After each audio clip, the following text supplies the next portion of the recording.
Are you new to the topic of Planet X and feeling overwhelmed and somewhat unnerved? And while you may reject the concept, you have a sense of an internal knowing that propels you forward. So you try to become informed, but sorting through alarmist headlines, fear-charged rhetoric, and dubious content is dispiriting. Consequently, you're not sure what to believe. And if you sense that this is not a coincidence, you're absolutely right. Nonetheless, some of you lay awake at night, staring at the ceiling, reluctant to fall asleep, only to have that god-awful dream once again. You know the one. It's real, it's vivid, and so troubling you dread falling asleep. Or was it just as simple as asking yourself, what exactly am I looking at, only to have the question rip the blinders off your head and you no longer enjoy the bliss of ignorance? No matter how you got to this point, it's an unsettling place to be. And what you want and need now is peace of mind. The first step to achieving that is to understand exactly what we're up against.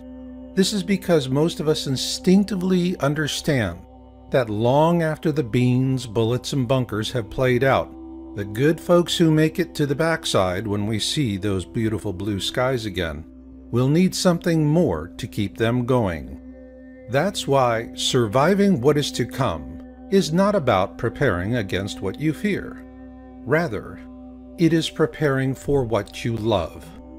Because holding on to each other is far more important than holding on to things. To help you prepare for what you love, this program gives you the who, what, when, where, why, and how about Planet X. The goal here is to help you gain confidence in your own ability to get a good beat on things. So let's take a look ahead at what you'll see in this program. For starters, we'll look at all the different names used for Planet X and what the term actually means. Then we'll take on the debunker rant that Planet X is an internet hoax, with a first-of-its-kind, broad-brush, chronological view of Planet X history from 1781 to the present. This is because the only truth that matters is the truth that you put inside yourself, in your own time and in your own way. Follow this path to knowledge, and you will find the sense of self you need to survive the years ahead with love and hope for the future. So let's get started.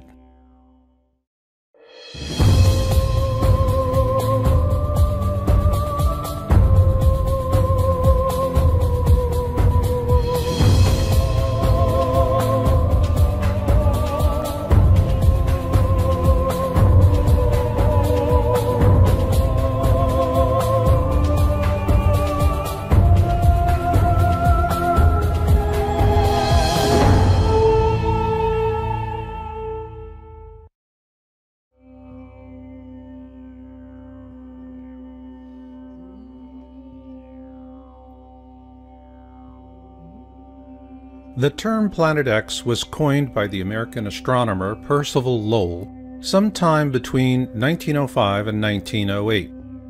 It describes an unobserved planet that perturbs the orbit of a known planet. A perturbation is a deviation in a planet's orbit, and the Planet X we're searching for is Neptune's perturber, which, like Neptune, orbits our Sun.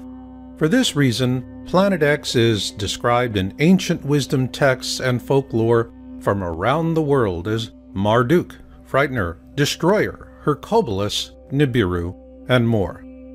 So is Planet X really nothing more than an internet hoax perpetrated by panic-for-profit fearmongers as debunkers claim? Or is there more to it than that? There is. And it begins in 18th century Europe.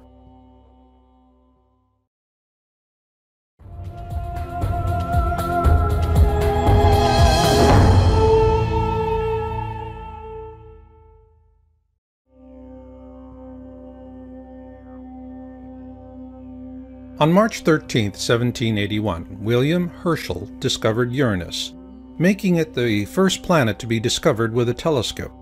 Following his discovery, European astronomers turned their attention on Uranus and observed perturbations in its orbit.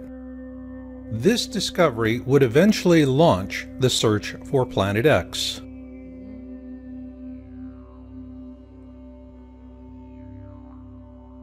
If one were to choose the father of Planet X research, it would have to be Alexis Bouvard, a French astronomer who observed the perturbations in the orbit of Uranus and attributed them to the existence of an unknown planet, the first Planet X. Unfortunately, Bouvard died before the coordinates for Neptune could be mathematically determined by French mathematician Urbain Le Verrier and British mathematician John Couch Adams, using Bouvard's observations. Verrier gets the official credit because he relayed those coordinates to astronomer John Gall of the Berlin Observatory, and 5 days later, Neptune was observed by Gall on September 23, 1846. This made Neptune the first planet to be discovered by a mathematical prediction. So Neptune was also the first Planet X to be discovered. But subsequent calculations based on the orbits of Uranus and Neptune indicated the presence of yet another Planet X well beyond the orbit of Neptune, and so the search resumed. Not in Europe, but in America.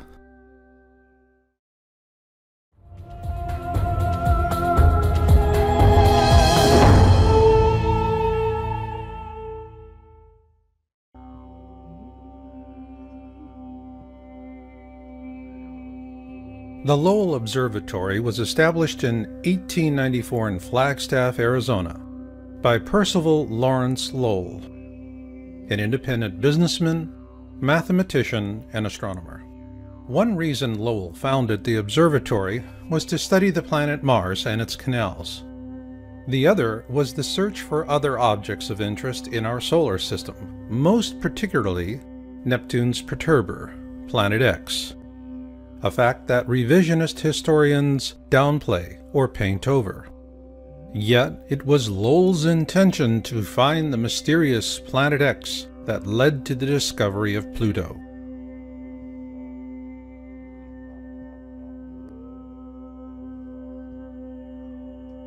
In 1929, 14 years after Lowell's death, a young astronomer by the name of Clyde W. Tombaugh was retained by the Lowell Observatory to carry on the search for Planet X.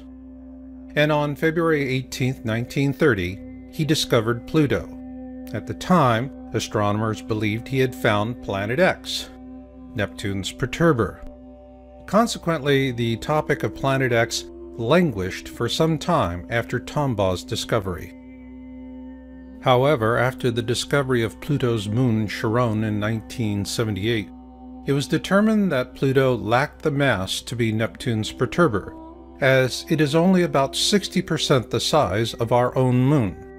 So with that, the search for Planet X was once again afoot. It's also interesting to note that Pluto was later demoted to the status of a dwarf planet in 2006 by the International Astronomical Union.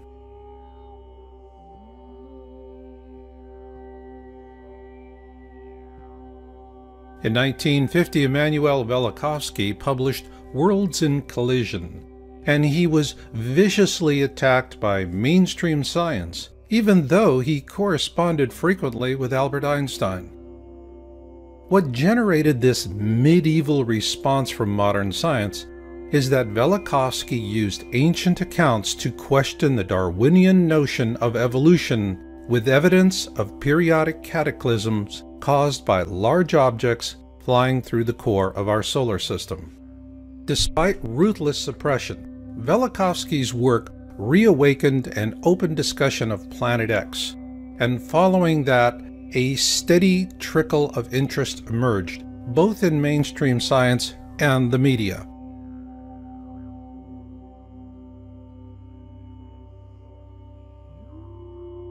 On March 3, 1972, NASA launched the Pioneer 10 spacecraft to explore the outer planets. However, according to government whistleblowers, the real purpose was to find Planet X, or at least to help narrow down the search field. An interesting aspect of Pioneer 10 is that it also carried a small gold anodized aluminum plaque designed by astronomer Carl Sagan, should the spacecraft be found by extraterrestrials. At present, communication with the Pioneer 10 spacecraft is no longer possible.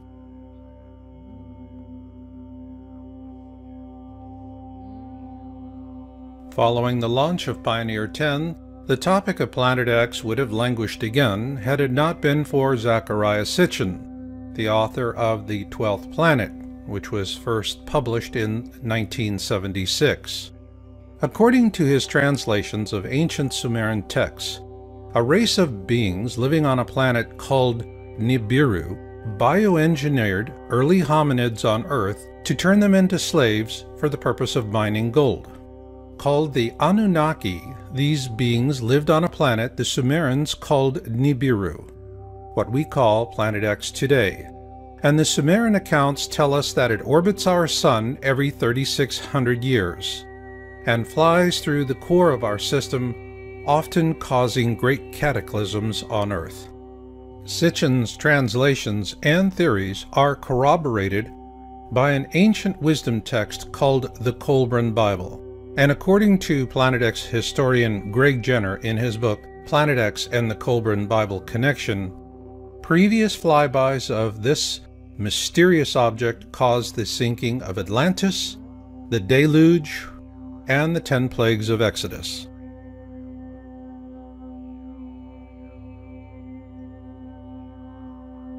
Although Sitchin was continuously mocked and attacked by fundamentalists, our government took his work seriously, and on January 25, 1983, NASA launched the Infrared Astronomical Satellite, IRAS.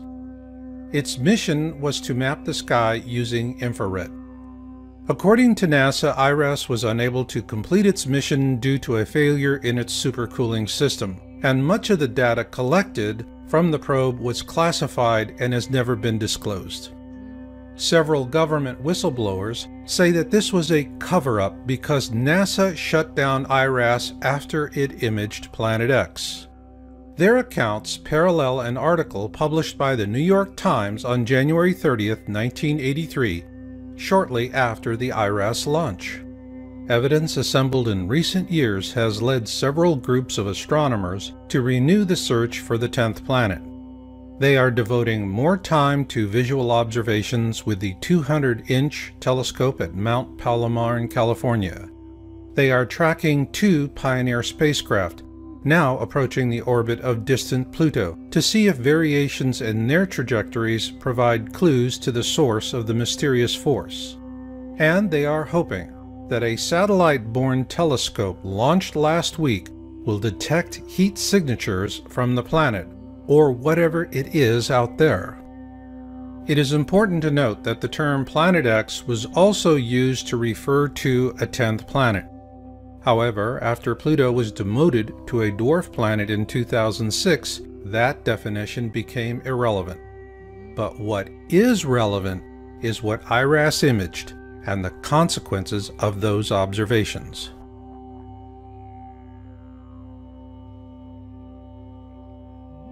In a Victoria Advocate article published on June 14, 1988, NASA astronomer Dr. John D. Anderson was quoted as saying that telemetry from the Pioneer 10 spacecraft indicated the existence of Planet X. Also note that this article was sourced from Google News and was featured in Yowza.com's March 2012 article titled "The Planet X Cover-Up in the Mainstream Media." Following publication of our article, the entire June 14, 1988 edition was deleted from the Google News site. However, a complete copy is available for Yowza.com subscribers.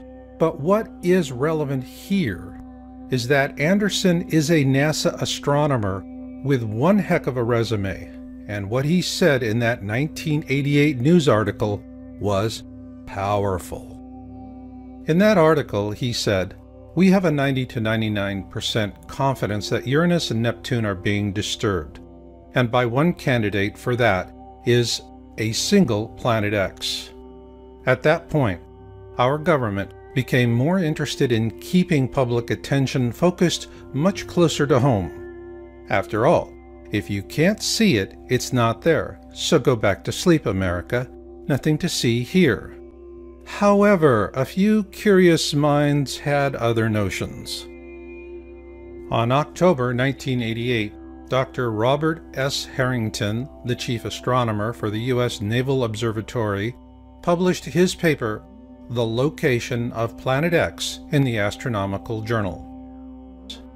In an August 30th, 1990 television interview with Zecharia Sitchin, Harrington also said that Pluto had been a satellite of Neptune, but it was dislodged by Planet X, which he believed could possibly sustain some form of life. He also showed Sitchin a diagram he had created approximating the location of Planet X. Following that interview, Harrington commissioned the construction of a special telescope for a Planet X photographic sky survey in 1991, which was completed at the Black Birch Observatory in New Zealand. The New Zealand observations were performed using Harrington's calculations, and the results were sent to NASA. However, those films vanished and have never been seen again, which leaves us with a big question. Did Harrington actually find Planet X, Neptune's perturber?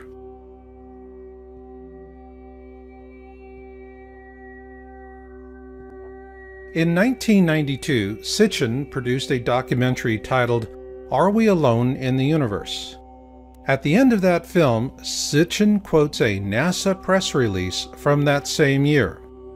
Unexplained deviations in the orbits of Uranus and Neptune point to a large outer body system of 4 to 8 Earth masses on a highly tilted orbit 7 billion miles from the Sun.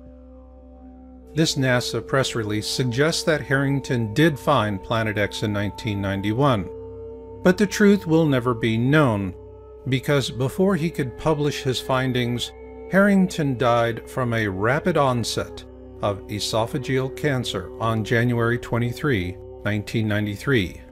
With his New Zealand findings suppressed and having died before he could publish his findings, many believe he was assassinated. One of the reasons given by those who subscribe to the theory of an assassination was an obituary by Charles E. Worley of the U.S. Naval Observatory. Worley wrote an obituary about Harrington that states, "Late in his career, Bob seemed quite skeptical of such an object, however." It is important to note that no other sources have come forward to corroborate Worley's claim. Consequently, Harrington's mysterious death was a shot out of the dark that quickly silenced the Planet X topic, both with the mainstream media and science community alike. In a very real sense, it was a veiled threat. Tamper with this at the risk of your own career, or perhaps even your life. In this regard, Worley's obituary was highly effective. This is for sure. Nonetheless, there is a curious question. Harrington built a custom telescope for a U.S. Naval Observatory station in New Zealand. The mission was simple: to find Planet X. So then, did they? Who knows?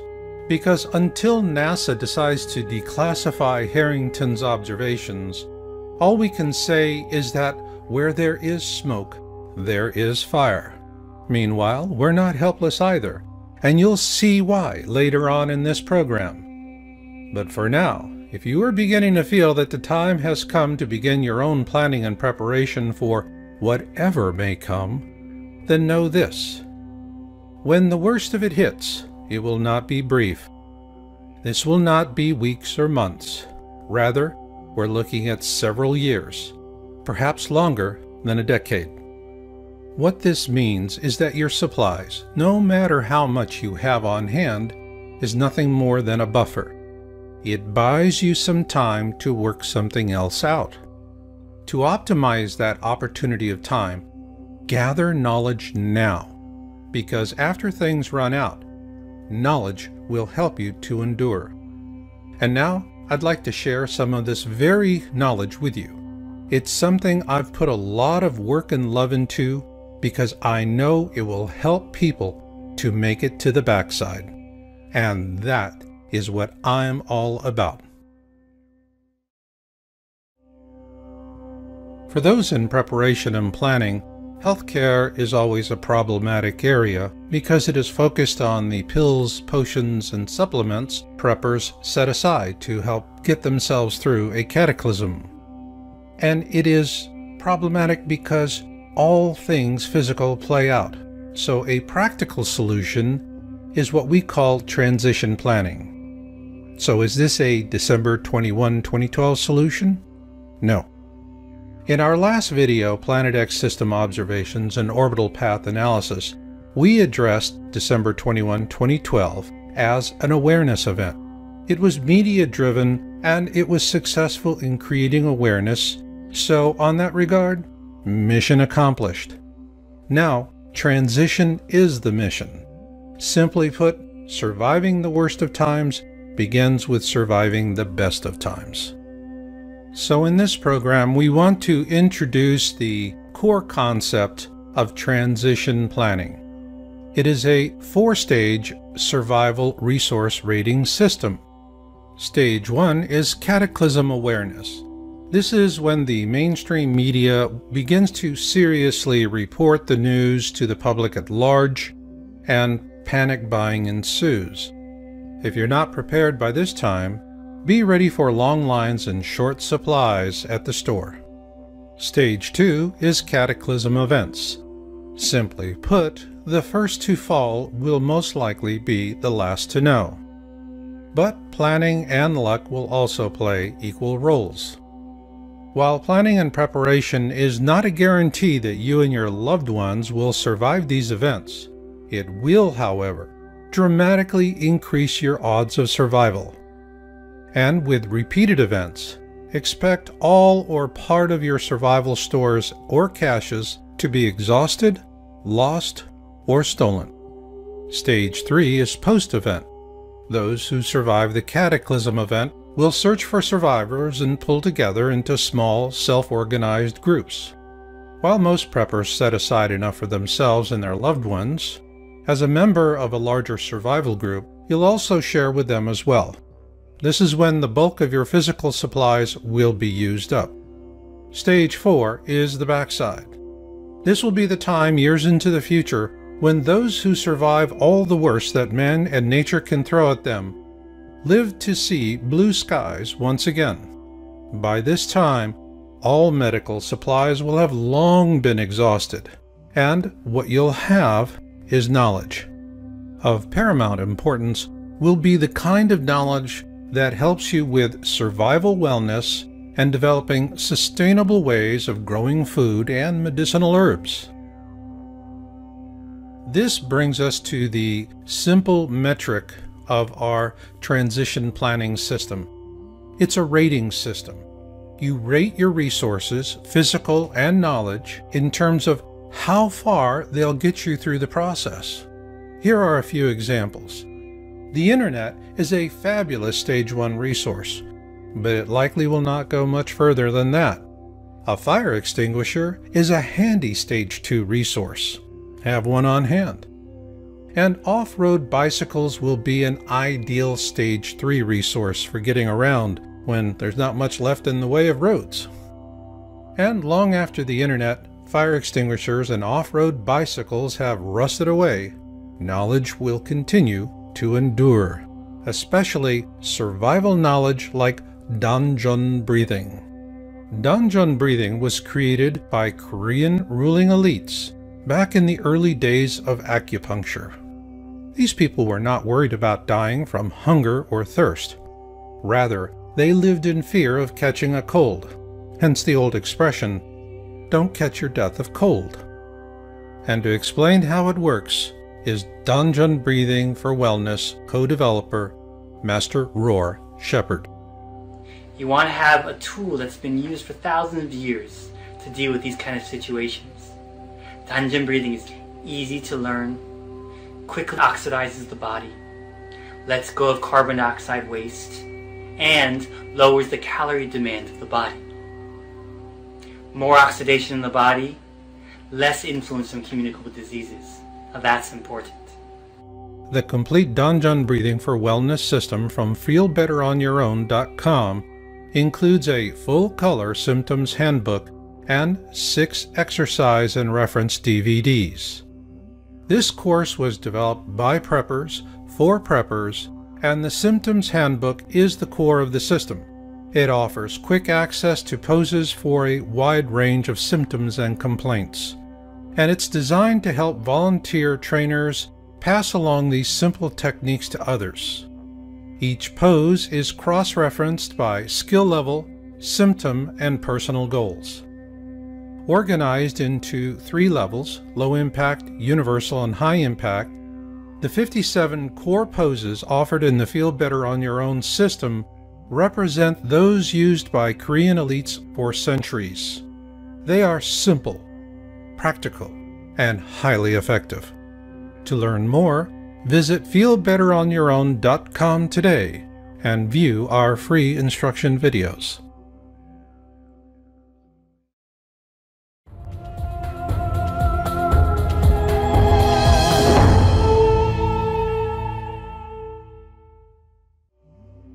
Imagine that you knew about the stock market crash of 1929 well in advance of the common man. Obviously, you could use such advanced knowledge to reap windfall profits from the misery. That is, assuming you were to keep the knowledge a secret. So, to what lengths would you go to keep future victims in the dark so that you could achieve the full measure of your own self-interested goals? Likewise, would you expect elites to rise above their own compulsions for power and wealth for moral or ethical purposes to inform the public at large, even if you are not so inclined? The point here is that for the elites, the topic of Planet X has always been about the leverage of deception, because of something I call Titanic rules. First class gets the boats, and steerage goes down with the ship. We're steerage, and the best we can do is to muster an occasional glimpse through a foggy porthole before the elites close it. Yes, it's unfair, but it has always been that way, and each day you spend agonizing over this is one less day you're focused on what really matters: your survival and that of those for whom you love and care. Keep this in mind as we present excerpts from observation reports. On April 24, 2006, Yowza.com broke the story on the South Pole Telescope, SPT, in Antarctica. The stated mission for the SPT really doesn't make a lot of sense because the same science could be done somewhere else at a fraction of the cost. So why build an expensive and sophisticated infrared telescope in such an inhospitable and inaccessible location as the Amundsen Scott South Pole Station in Antarctica? The answer is simple. This infrared 10-meter dish is the perfect instrument for observing an object rising up through the southern skies in infrared. And once they turned it on in January 2007, that's exactly what happened. A year after the SPT went online, the first of 3 highly credible disclosure videos were published on YouTube. The first, posted by Nibiru Shock 2012, was titled Nibiru Planet X Photos Taken January 2008. It was the first time the public had an opportunity to see an image of Planet X in deep space. And here you see a capture from the video, and the same capture again, but enhanced. In it, we see not just one object, but several.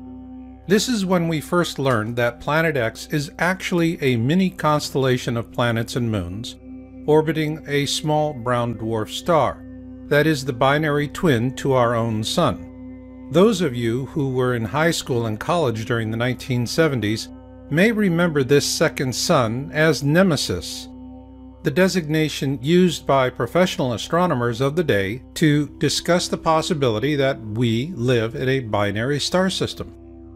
Also, just as Sitchin and Harrington predicted, it would be rising up from the southern skies. But we wondered, could lightning strike twice with another disclosure video? On March 3, 2008, Nibiru Shock posted his second video titled Nibiru Planet X Update February 1, 2008. Well, what do you know, lightning did strike twice. And in that video we're told that Nibiru is now inside the Kuiper Belt, well beyond the orbit of Pluto. In this video, he tells us it is entering our system at an extremely shallow angle. This is consistent with our most current findings. In this second video, Nibiru Shock 2012 gave us a brilliant series of images that clearly show Planet X is a rather substantial mini-constellation of planets and moons, orbiting a brown dwarf star that is in turn orbiting our own Sun. Consequently, it does not look or move like anything humans have seen in over 3,600 years. He also told us that governments are afraid of a panic. Perhaps. But then again, remember Titanic rules. First class gets the boats, and steerage goes down with the ship. We're steerage. Why do we say this? Because after these two videos were posted, the Nibiru Shock 2012 channel was hijacked by disinformationalists, and the first two videos were labeled a hoax, and the channel was also corrupted. Having investigated the first two Nibiru Shock 2012 videos at length, we published our findings on April 6, 2008 in an article titled First Two Planet X SPT Leaked Image Videos by Nibiru Shock 2012, now seen as highly credible. The reason we drew this conclusion was that these were very impressive disclosures, but the manner in which the channel was attacked showed clear evidence of a well-organized and well-funded use of disinformation tradecraft. Following publication of our report, Yowza.com came under heavy attack. Our site was hacked, and a slander campaign was leveled against us with brutal vitriol. In the process of defending ourselves, we filed DMCA complaints with YouTube, and to their credit, Google removed over 13 different attack videos and terminated 4 disinformation channel accounts. Then on May 29, 2008, we published an update article titled Planet X Nibiru SPT Disclosures May 2008 Report. In it, we presented our analysis of a third SPT disclosure video by a different YouTuber going by the name of DNIR4808N. This YouTuber described how a personal friend working at the SPT had sent him an image of the Planet X system captured by the SPT on May 14, 2008. In the video, DNIR4808N named his friend, and the government had the YouTube channel removed along with this video within a few hours after it was posted. Thanks to an anonymous tip, we were able to download the video before the channel disappeared. The video was authentic, but the manner in which the channel was taken down was clear proof of further government suppression. And when you compare the images in the DNIR4808N video with the Nibiru Shock 2012 videos, it's obvious that both are of the same object or series of objects, which also happen to be in the southern skies. At that point, the question for our team was simple. How did these 3 SPT disclosure videos compare with Dr. Harrington's paper, The Location of Planet X, published in October 1988, and with the illustration he showed Zecharia Sitchin in a 1990 television interview? Luckily for us, the answer came a few months later. Corroboration for Harrington's calculations finally came in 2008 with the last polar flyby of the Sun by the ESA-NASA Ulysses probe. Although NASA says that the spacecraft failed before critical data could be gathered in its last orbit around the southern hemisphere of our Sun, it nonetheless yielded valuable data, and we published that on October 13, 2008, with an article titled The ESA-NASA Ulysses Probe and Planet X Nibiru. The probe data is clear. The Sun's southern hemisphere is noticeably more active than its northern hemisphere. Also of interest is where the peak solar winds originate and the direction in which they're pointed.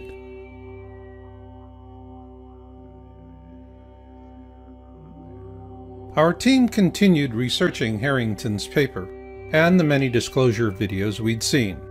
Finally, on September 7, 2010, we published our findings in an article with a video titled The Only 3 Authentic SPT Disclosure Videos of 2008. Simply put, the 3 videos we discussed in this program by Nibiru Shock 2012 and DNI R4808N are the real deal.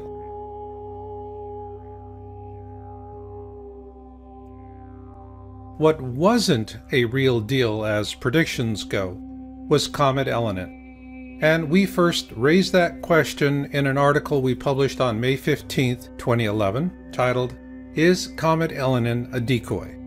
After a lot of speculation, the result here is that sometimes a comet is just a comet.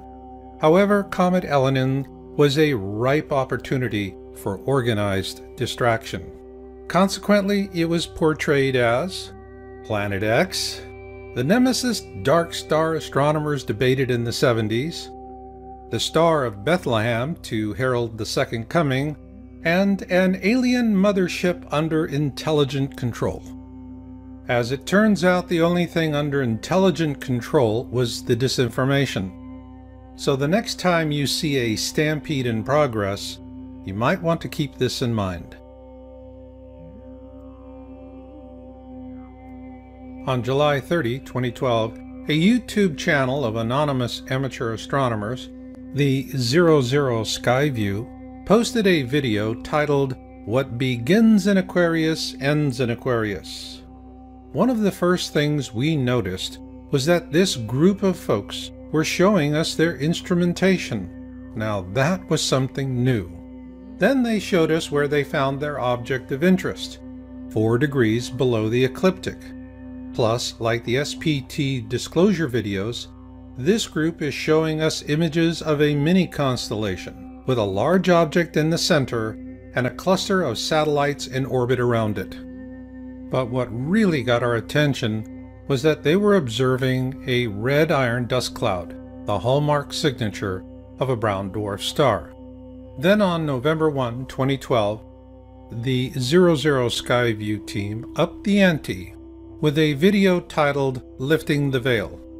Right out the gate, they predicted a greatest eastern elongation flyby approaching from the southern skies. Not a good thing. In astronomy, a greatest eastern elongation describes an object that passes us on our side of the Sun to the left of us and inside our own orbit. In this case, this object is also rising up from our southern skies. And it's interesting to compare the ESA-NASA Ulysses probe data with the 00 Skyview flyby prediction. They then presented an orbit for their object of interest, which also happens to resemble the orbit Dr. Robert S. Harrington showed in August 30th, 1990, during a television interview with Zecharia Sitchin. Next, the 00 Skyview team presented a series of color-shifted variations and a wide-field view. However, their last image is of a mini constellation in Aquarius, and it is similar to the mini constellation in the January 2008 disclosure video by Nibiru Shock 2012 titled Nibiru Planet X photos taken January 2008. So were they seeing the same thing? Well, we must wait and watch, because this mini constellation moves through the sky like nothing we've ever seen before. However, what we can say is that when it does appear for all to see, it will appear suddenly. And given the observations for 2013 you're about to see, the need to plan and prepare for whatever may come is more important than ever before. But first, we want to acknowledge you ladies out there who've taken an interest in Planet X. When we published our first article in January 2002 on Planet X, women represented a 12% audience share. But in 2013, your ranks have grown to nearly 3 times that. And we want to thank you intrepid ladies out there because, well, the topic of Planet X is no longer a boys' club. With this in mind, I want to share helpful survival knowledge about dealing with a very ancient curse, both today and long after your medical kit is empty. Every self-healing energy art is about drawing energy and oxygen into the body. But only Danjun breathing focuses on an area of the body women know as the womb, below the belly button and above the pelvis. It is why Danjun breathing is so effective in helping to relieve the symptoms of menopause and PMS, as Master Roar Shepherd explains. We energize that area, we heal that area, we bring oxygen right into that area. More oxygen, more healing, less pain. This is the most valuable tool for you. Ladies, when drugs and treatments are no longer available and the medical kits are empty, what can you do? You do what Korean women have done for thousands of years, because it works. Danjun breathing. Need relief today? The good news is, the sooner you start, the better. To learn more, visit feelbetteronyourown.com today and view our free instruction videos.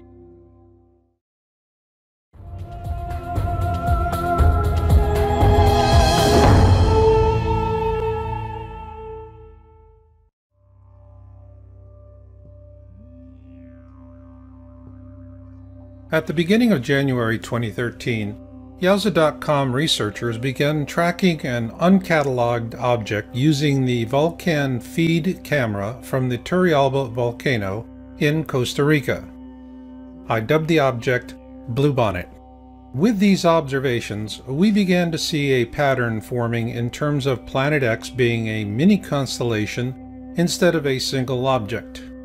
Though Bluebonnet is clearly not a brown dwarf companion to our own Sun, its movement through the sky does raise the possibility that it could be a far-flung orbital of a second Sun.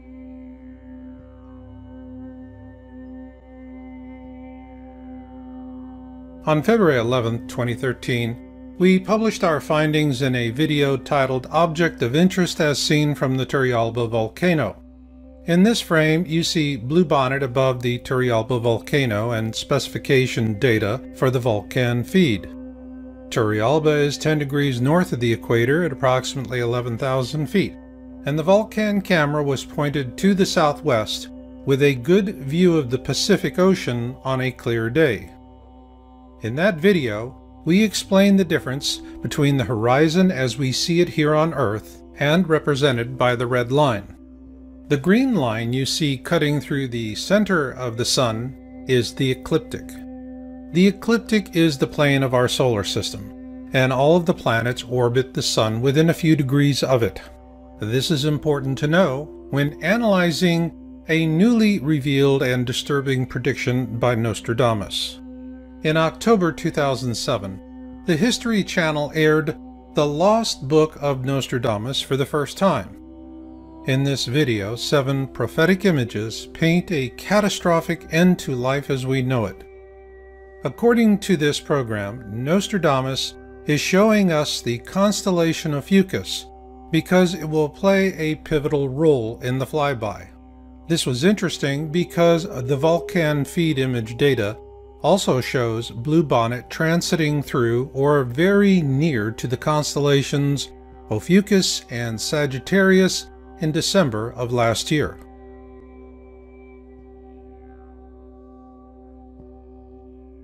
Then on April 20th, 2013, we released an update video titled Blue Caccina and its Moon for our Turrialba object of interest. In doing our research, we began developing a new technique to analyze the imaging capabilities of the Vulcan feed camera at Turrialba. We initially used this technique in a rather limited way, but it later evolved into a powerful image analysis method. Also noted in this update was a video released by the 00 Skyview team on March 23, 2013 titled The 5 Uploaded Images from the Dance of the Stars video. In that video, they provided a chart that gave us an interesting possibility for potential orbitals in the vicinity of Ophiuchus. Following months of observations and capturing hundreds of images to our database, we were able to plot a rough orbit for bluebonnet, which we determined to be an outermost orbital of the Planet X system brown dwarf companion to our own Sun. Ergo, bluebonnet does not orbit our Sun, but rather something else that does. We also looked at the predictions of remote viewer Major Ed Dames about these times, and what the Colburn Bible tells us to expect. The first passage of Manuscripts 3:4 begins with, "When blood drops upon the earth, the destroyer will appear, and mountains will open up and belch forth fire and ashes." This is a key passage, so let's take a moment to study it. When blood drops upon the earth refers to the iron dust cloud surrounding the Planet X system. The destroyer will appear. What this tells us is that the iron dust cloud precedes the arrival of the destroyer, which in this case is Planet X, the ancient Hebrew and Egyptian description for this mini constellation. And the rest just doesn't get any better.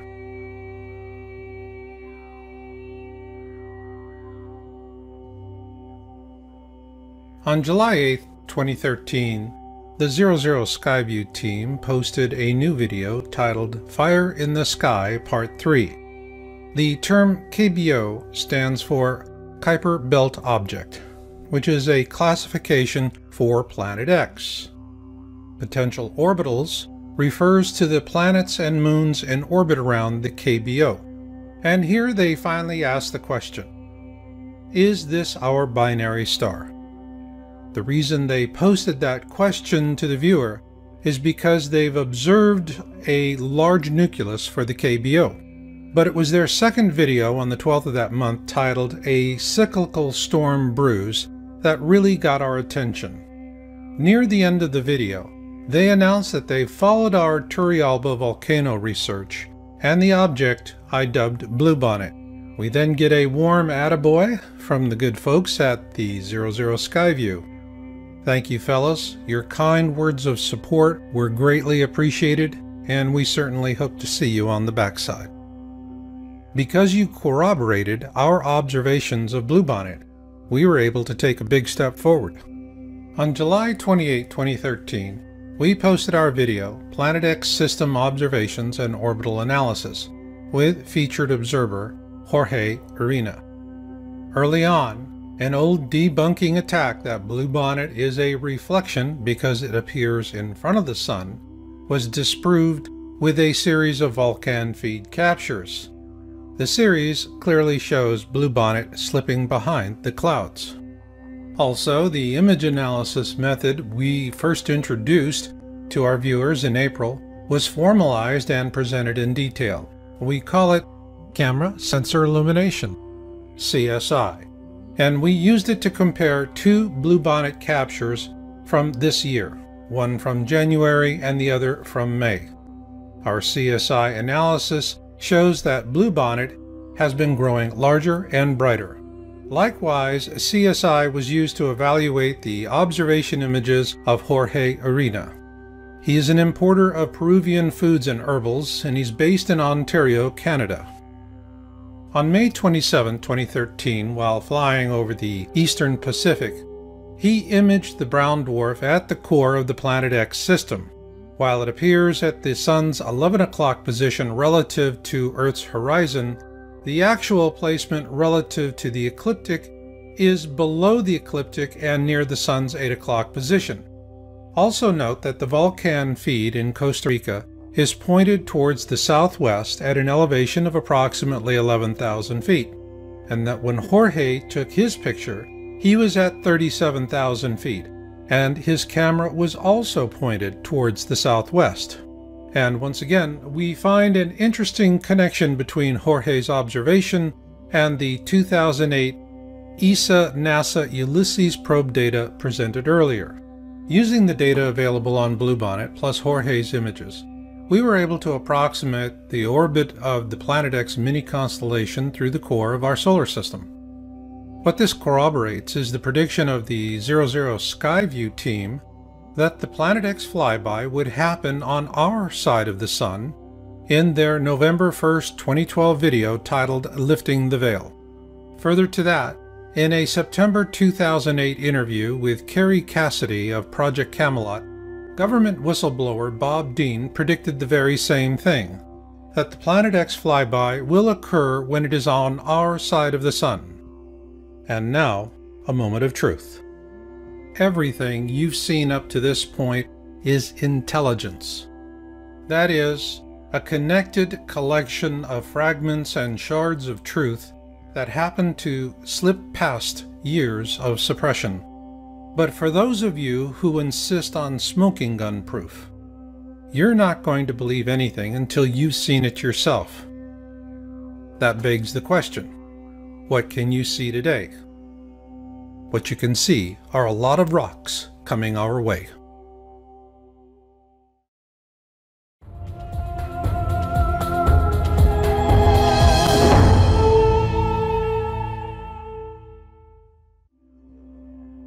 The American Meteor Society was founded in 1911 for meteor observations. It is a reliable source for information about meteors and fireballs. If you need to see things for yourself, visit www.amsmeteors.org and support the effort. But why would you want to do that? Because on February 15, 2013, NASA had all of us focused on the flyby of asteroid 2012 DA14. After weeks of media hype, the flyby turned out to be a rather boring non-event. Yet, on the very same day, the Chelyabinsk meteor airbursted over the southern Urals. It was the largest rock to hit our planet in over a century, and its detonation released the equivalent energy of over 20 Hiroshima bombs. It damaged over 7,000 buildings, and 500 people had to seek medical treatment for wounds. When pressed by the media for an explanation as to why NASA never saw it coming, they finally had to admit that they were blindsided by this meteor because it came out of the sun and that they do not have any telescopes pointed in that direction. Still the same, can you imagine the carnage that would have occurred had this meteor airbursted over a major American city with the equivalent energy of over 20 Hiroshima atomic bombs? The point here is that we can continue to argue about what is happening here on Earth in a way that keeps the consensus out of reach. But when it comes to meteors, there are no more frivolous debunker theories about natural variation, increased reporting, and, well, swamp gas. Just consequences. That is why visiting the American Meteor Society, the AMS, is something you can do today to see what's coming at us. To show you why, we're going to show what people are seeing and reporting from 2010 through October 2013 based on AMS observation reporting data. Next, you will see our statistical analysis for the following fireball observation trends: the average number of reports per event, number of reports by classification, multi-state event observations, fragmentation observations, events with sound reports, and finally a comparative trend summary that ties it all together. So let's begin.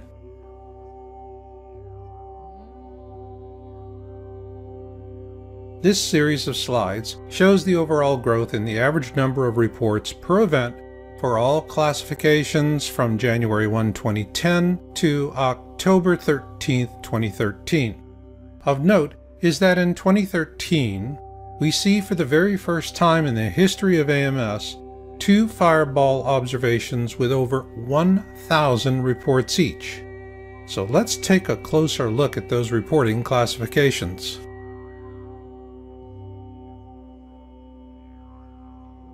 The AMS classifies meteor observations based on the number of reports per incident, where a mid-sized class event has 6 to 20 reports, a significant event has 21 to 50 reports, a large event has 51 to 100 reports, and a huge event has over 100 reports. So let's begin with a look at the mid-sized events. Here we see a pronounced jump from 2010 to 2011. Part of that jump can be attributed to the implementation of new reporting procedures by the AMS. Now let's add the number of significant reports with 21 to 50 observations each. Here we see a clear growth trend. Interestingly enough, there were no significant large events in 2010. But there were significant large events in 2011 and 2012, as well as a marked increase in 2013. In terms of huge events with over 100 reports, 2010 was barely noticeable. However, that picks up in 2011 and doubles in 2012, and then again in 2013.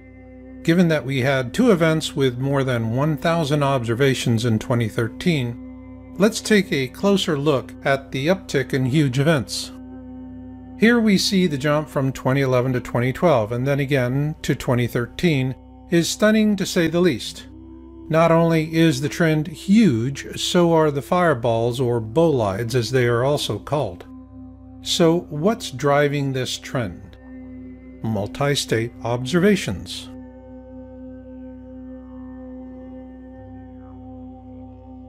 A multi-state event is where observations of the same fireball are reported in 2 or more states, and here we see a steady growth trend from 2010 to 2013.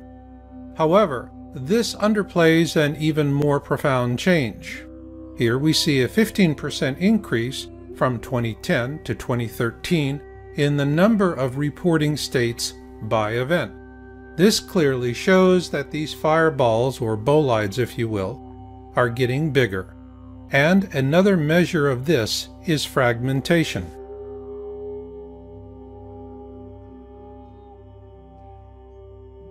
Fragmentation is a key indicator of size, and while angle of attack and velocity also play a factor, the rule of thumb is the larger the meteor, the more likely it is to fragment, or break apart if you will. From 2011 through 2013, the number of meteors large enough to fragment skyrocketed according to AMS reporting data. This should be of real concern to all of us because this represents a 400% increase in just 3 years, and because there is a corresponding increase in sound as well.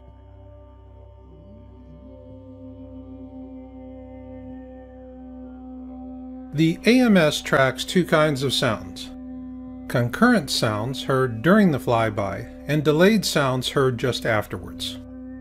These charts are a combination of both, and the trend is clear. Sound follows with fragmentation. And what is really striking is that sound and fragmentation reports for 2010 through 2013 show nearly identical increases. So now let's summarize what we've seen so far by looking at the growth trend percentages from 2010 to 2013.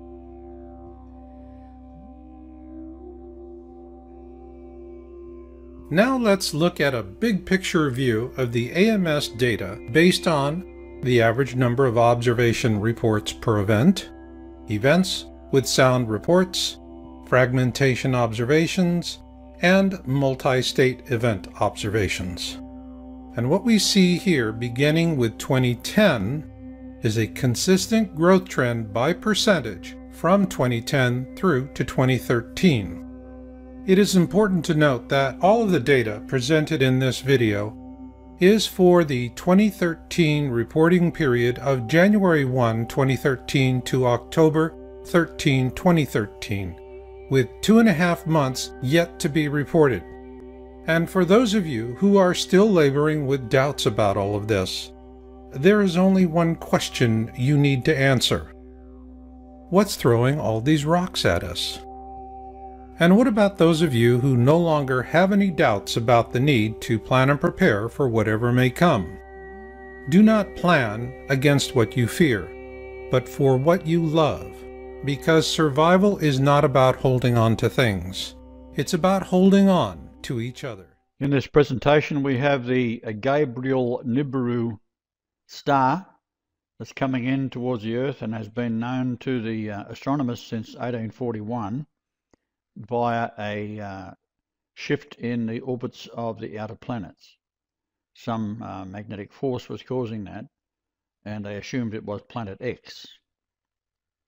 We find, however, that the position that Gabriel Nibiru is going to take up is identified by the other 9 planets, and we see an attempt to remove that from the knowledge of the Earth when the astronomers removed Pluto as being a star, reducing it from 9 to 8, and now we've got Nibiru coming in. We'll bring it back up to 9, but Pluto, of course, is still there, which is 10 in total. So we see why, once we go through the slide, they did that. Blatantly obvious.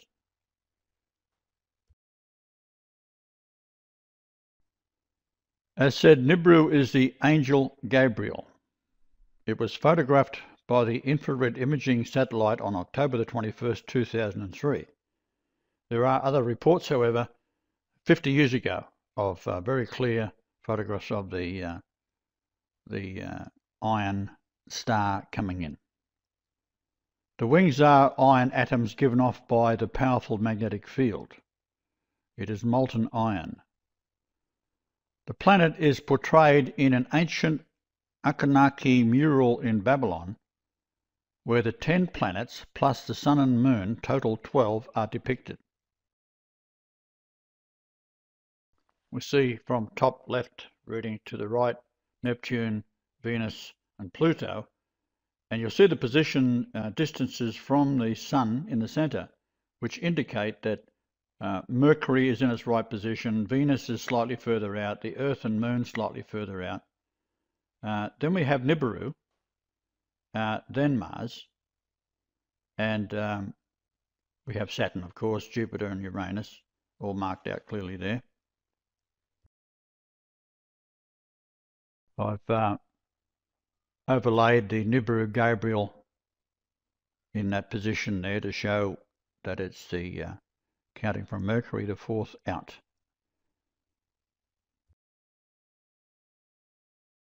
Here's the actual photograph taken on the 21st of October 2003.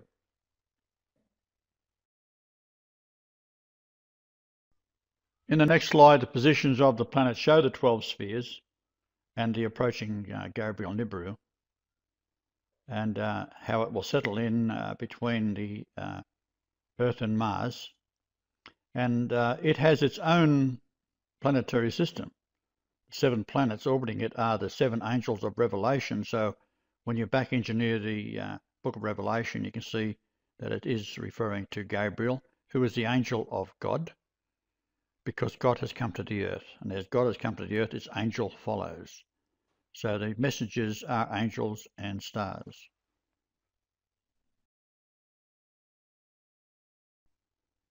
As said, Nibiru is the angel Gabriel. It was photographed by the infrared imaging satellite on October the 21st, 2003.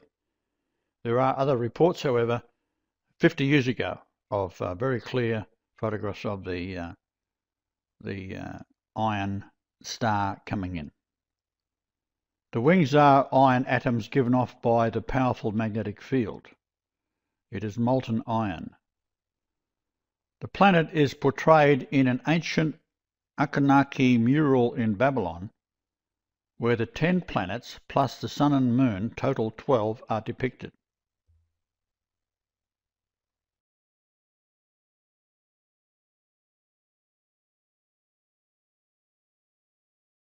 We see from top left reading to the right Neptune, Venus and Pluto, and you'll see the position distances from the Sun in the centre, which indicate that Mercury is in its right position, Venus is slightly further out, the Earth and Moon slightly further out. Then we have Nibiru, then Mars, and we have Saturn, of course, Jupiter and Uranus, all marked out clearly there. Now, this is the principal reason why NASA built the Space Hubble, which immediately confirmed or rediscovered Planet X. Its space images so detailed, the race was on to build underground bunkers where the elite would go into hiding, leaving the rest of mankind to be burned alive by Nibiru. And I should add that they are also trying to ignite the surface of the Earth with an air bomb by releasing either a nuclear blast or bringing some asteroid in to hit the Earth to set off all the gas fracking that's been done in the United States and Australia, which would totally annihilate the Earth.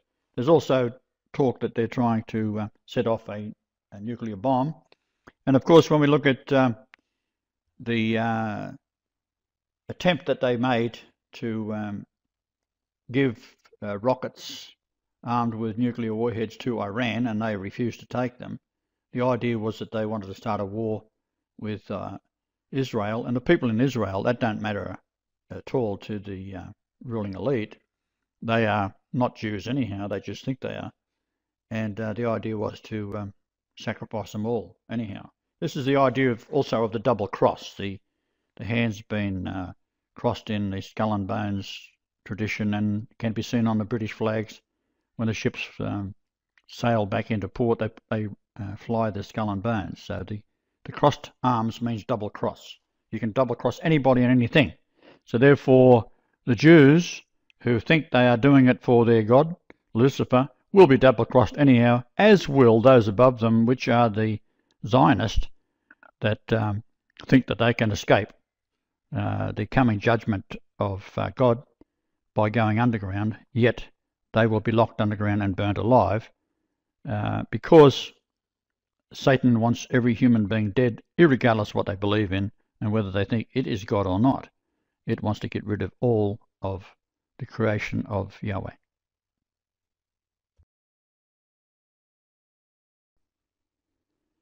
So what the government's failed to comprehend fully, that creation is all to do with numbers. However, their god Lucifer manipulates men to have their own ideas, while hidden from them the devil, Lucifer, is a real angel that cannot exist on the earth as a being, but only as a spirit. This is evident in the Vedas of the Hindi religion. It tells of a story of how the fallen angels were allowed to come back to the earth after the flood. For prior to the flood, they were able to come as angels, and of course they then mated with women and produced this race of giants that had to be destroyed.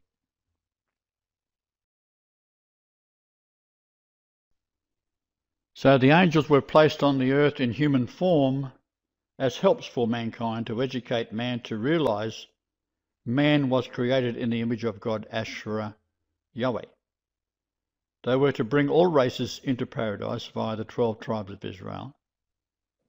They, the youngest race in all of the world, which were Hebrew.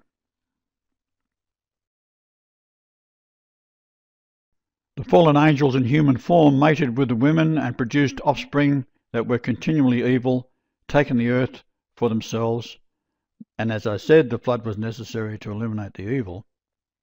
And when we go into the Hindu text, it shows that the raven flew off the ark and landed in Sri Lanka, Colombo.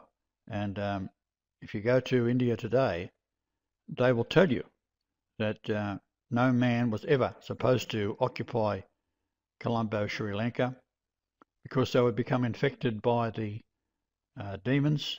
And this is actually what the case is today. We have the camel, is what they call themselves, that are creating all sorts of havoc throughout India. So with the return of Nibiru Gabriel after an absence of 3,600 plus years, it arrives back and will take up the orbital position fulfilling the prophecy of the book of Revelation, being a manifestation of the angel of God, Gabriel, bringing 7 angels, which are planets that will restore the earth to paradise. This is the pouring out of the 7 vials of the 7 angels, book of Revelation. All things are prophecy or prophetic, proven by the numbers of creation.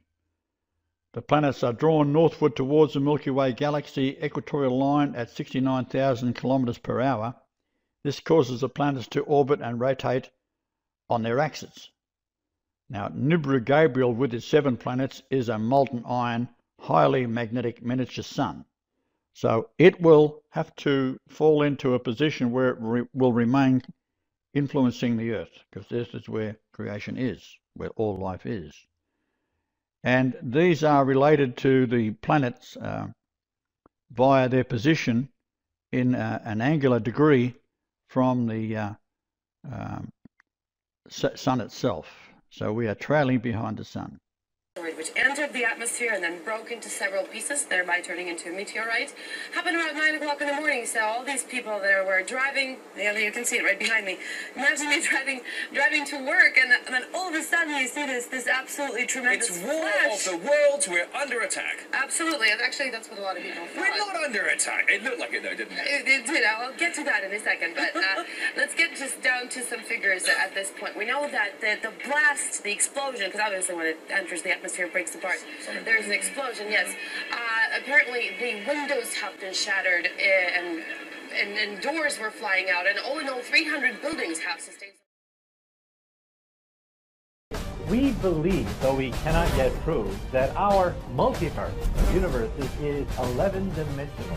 Now, wormholes are predicted by mathematical calculations. It certainly seems to be theoretically possible. Universe in different dimensions, floating in a much larger arena. This larger arena is the hyperspace that I talked about originally. Entrada a la ciudad de la Inca de Malpí. If you look at the trees, you know, it's right here. I mean, it's 300 foot up. It's very intense, bright lights. I keep hearing that over and over and over, and they spanned a wide area. Just when you thought there could not be more change going on in the world, magnetic north is moving. Aviators know it has always moved, but not like this. It's just skipping along. It's on the move about 40 miles a year now along the polar cap toward Russia. Well, hey, get used to it. Einstein was wrong.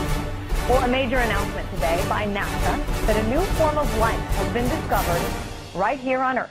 Where they come from, I don't know. But it's one thing I know for sure. They've landed on Earth, and they've come among us. They keep us homeless. We can't get a job. Before too long, the evidence will be incontrovertible that you will have on your TV screens and on your movie screens concrete evidence. We are infected with a lot of them around here, and especially here, around here, and everywhere we look at. And that they are real, and they're not fantastic things which have been cooked up to make a movie. It isolates you from other people in population, and then they dope you up. They ask you, are you an alien? I don't feel like I belong here. The unrest is being caused by thugs. They're hired by the system to turn the public against the immigrants. I say fuck money. The job market dry up as a result of this? Plenty of jobs. They're taking the teenager jobs, the McDonald's jobs, everything. You better be ready to protect yourself. Because it's one thing I don't understand. what they want. You're gonna see all gonna change. They know the gig is up. You're encouraging a violent confrontation from people that have done nothing wrong. The police and any authority, they make you feel like aliens. Not good. It's not good at all. One of my friends just disappeared. I think he was abducted. Pretty soon, there ain't gonna be any human. Like black creatures crawling around in it. They try to make it seem like it's just a horror movie, but it's really not a horror movie. It's really the actual thing, and they use that as a cover-up. From LA, from Hollywood to come. How long they been here, what they been doing, unexplainable. I think the government ain't doing nothing to prevent this, and I also believe that they're covering it up with medication. You never ask a system to teach your values, because the values of the system is all cover. I'm telling you, the system has everyone in their pocket. They look like us, and they're among us. For all I know, you could be one. Then they're gonna try to cover it up, and then they're gonna try to bring it out. Videotaping us, letting your society know this is what's going on Earth. They're watching us.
Pô, mas a gente tem que ir, pô, não existe não, você é doido, é?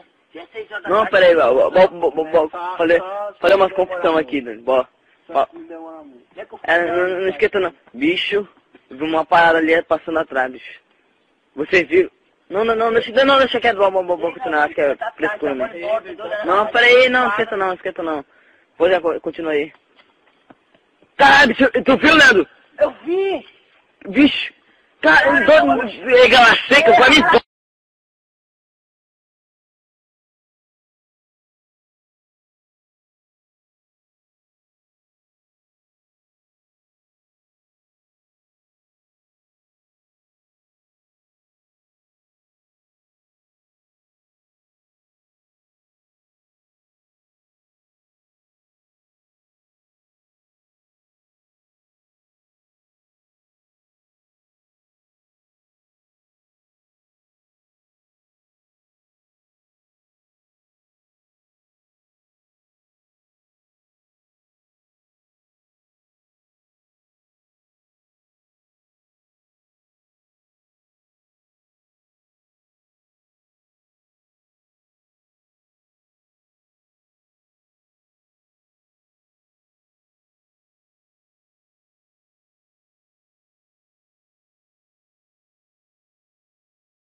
Hello, can you hear me? Good. We are all interdimensional travelers, but you have forgotten this. The governments in control of your world have taken this knowledge from you, through the schooling system, through the mass media, through the religious system. We have been sent here to remind you of who you are. Please keep this link clear for further updates. End message. Hi everybody, it's me Lisa, and I'm excited to do another video with you, and I'm hoping the volume turns out well, otherwise I will have to use a headset. I'm in the hotel lobby right now because it seems to be the most lit place to be. Not real sure about taking the laptop out on the grounds. I might have to do that in a little while. It's been quite interesting, quite amazing. Every moment is. But then again, when you remember, when you no longer allow yourself to forget,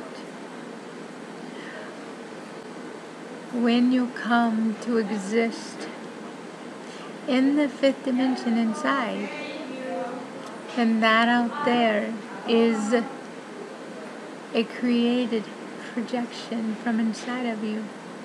It's already been created. You just have to step into the frequency where it exists. There is so much to share. I feel like I have not shared in months, but yet I'm sure if I look back it will only be a few weeks. I know that I post the energy reports as much as I have access to the internet, either by my phone or my computer. This Saturday I will move to a room, share. I have rented a room for 3 weeks. And then after that, I will flow to the next place that is meant to be. I go out most days and just meet people, just interact, just communicate and just connect.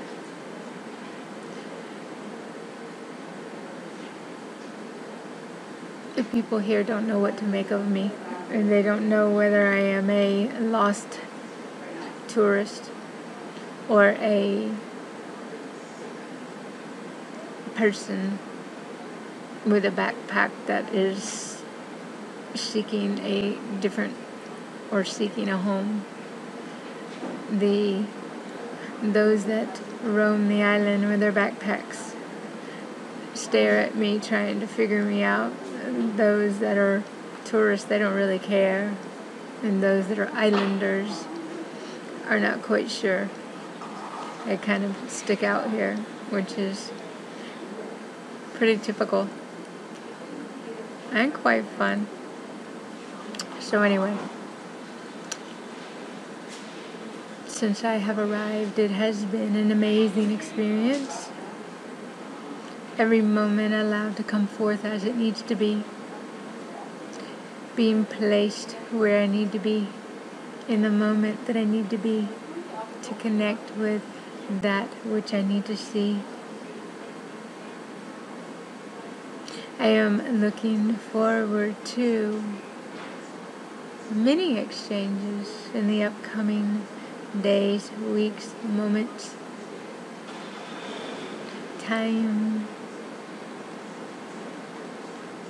combines to be just one moment, so technically the separation of time inside of me no longer exists.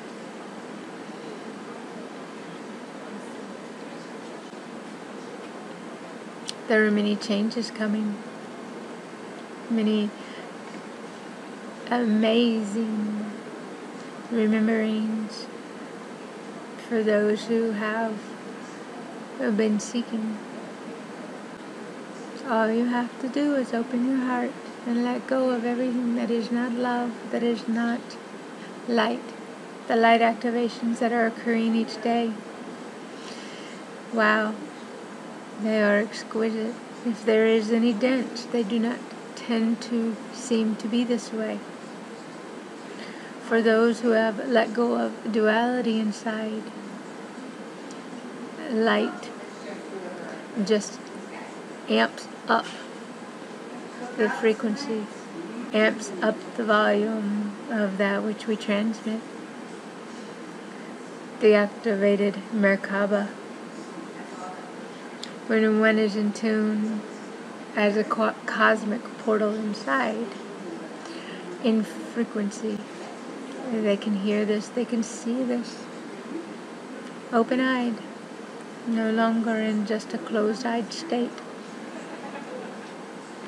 We started out having to sleep, to integrate, to merge, to flip realities, and then realities flip.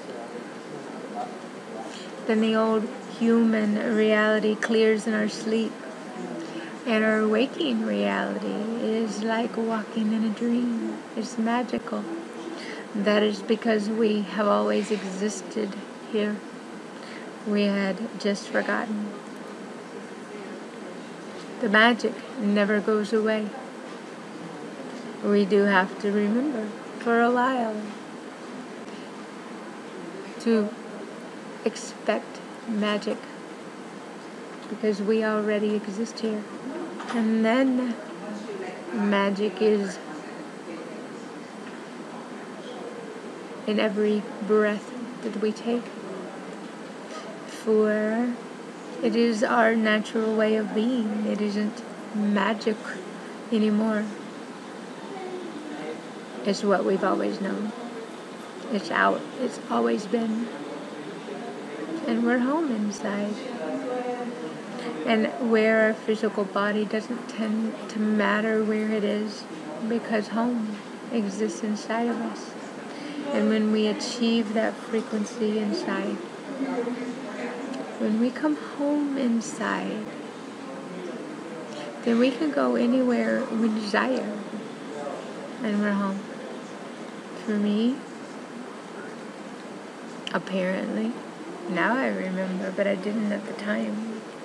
I had been speaking of, I was going to, as a child, here in my human self, I used to tell everybody when I grow up, I'm going to live in Hawaii.